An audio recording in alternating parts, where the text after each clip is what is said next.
Well, MaryLee Sachs has joined us. MaryLee, I remember you from when you were running Hill & Knowlton, and I'm thrilled that you were able to come by our booth at PRSA today.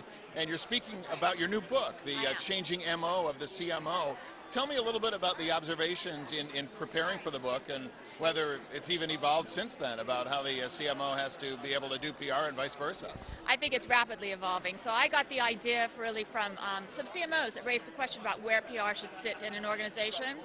And that gave me the impetus to write about it. And of course, there is no one right answer.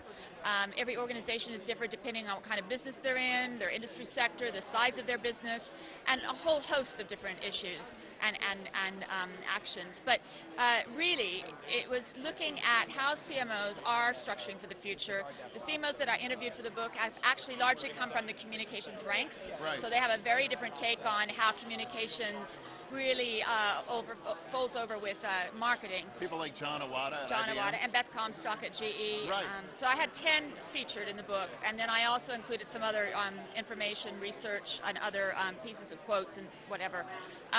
So it was a learning exercise, and I continue to learn because, of course, there's still more stuff coming out all the time. In fact, John Awada just launched the IBM Harvard Business Review study on how the role of the CMO is changing in a webcast on Friday. And he had Elisa Steele from Yahoo there talking about things. And, you know, it does continually evolve.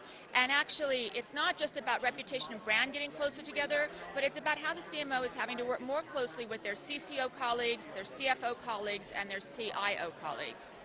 Interesting. And when you see a CCO and a CMO in an organization, that seems like a lot of the subject matter might be, you know, super close and maybe too close for comfort. Where do you see the reporting lines there? Do they both go to the CEO? Interesting. It cuts both ways. Sometimes they both go to the CEO, but sometimes the CCO goes to the CMO. So for example, in the case of P&G, they restructured a couple of years ago so that the CCO reports directly to the CEO when it's about matters of corporate importance, and he reports directly to the CMO when it's about brand building. Interesting.